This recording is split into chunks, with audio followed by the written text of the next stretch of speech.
আসসালামু আলাইকুম, hello everyone. নিয়ে আসলাম আমার চাঁদ রাতের ব্লগ।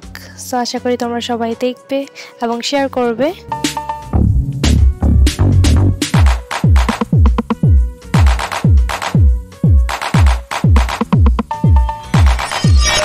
সো এখন হচ্ছে মেহেদি দেওয়ার পালা। সো মেহেদিকে হচ্ছে আমরা খুব সুন্দর করে মেহেদি সাজিয়ে নিয়েছি, এখানে দেখতেই পাচ্ছ। আর মেহেদিগুলো হচ্ছে এখানে হচ্ছে আমি মেহেদি নিয়েছি হচ্ছে কাশ্মীরি মেহেদি। আর আজকে হচ্ছে খুব এক্সাইটেড ব্যাপার হচ্ছে আজকে আমাকে মেহেদি দিবে হচ্ছে আমার বান্ধবী মেহেদি দিয়ে দিবে। সো আর এখন হচ্ছে আমাকে মেহেদি দিয়ে দিবে। সো মেহেদি যেহেতু দিব, এর আগে হচ্ছে সবাই মিলে এখন হচ্ছে আইসক্রিম খাবো।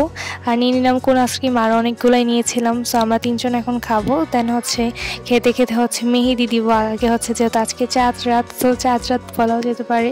সো এখন হচ্ছে আইসক্রিম সবাই আমরা খাচ্ছিলাম। তো সবাই মিলে মজা করতে করতে হচ্ছে মেহেদি দিব, দেন হচ্ছে খাবো। অনেকে আসছে, অনেকে হচ্ছে আসে নাই এটাতে পার্টিসিপেট। দেন এখন বসে পড়ি মেহেদি দেওয়ার জন্য। আর এখন হচ্ছে আমার ফ্রেন্ড আমাকে মেহেদি দিবে। আর এইটা হচ্ছে আমার মেহেদি ফাইনাল লুক। মেহেদি দেওয়াটা আমি দেখালাম না। আর এই যে মেহেদি দেওয়া হচ্ছে আমার ডান। তো কে কে মেহেদি দিয়েছো, দুই হাতে কিনা নাকি চার, মানে দুই পাশেই দিয়েছো, অবশ্যই কমেন্ট করে বলবে। আর আমার মেহেদিটা দেওয়াটা কেমন হয়েছে অবশ্যই আমাকে কমেন্ট করে বলবে। আর এখন হচ্ছে আমার দেওয়া শেষ, এখন হচ্ছে আমি বাকি সবাইকে মেহেদি দিয়ে দেবো। দেন হচ্ছে ঈদের দিন সকালবেলা আমি আমার হাতের অবস্থা দেখাবো যে আমার হাতের অবস্থা কি হয়েছে সবাইকে মেহেদি দিতে দিতে। আর আমার মেহেদি ডিজাইনটা তোমাদের সাথে কেমন লাগলো তোমাদের সাথে শেয়ার করলাম। যদি ভালো লাগলে অবশ্যই লাইক কমেন্ট শেয়ার করে দিবে। সো সবাইকে আজকের মতো আল্লাহ হাফেজ, সবাইকে অগ্রিম ঈদের শুভেচ্ছা, ঈদ মোবারক।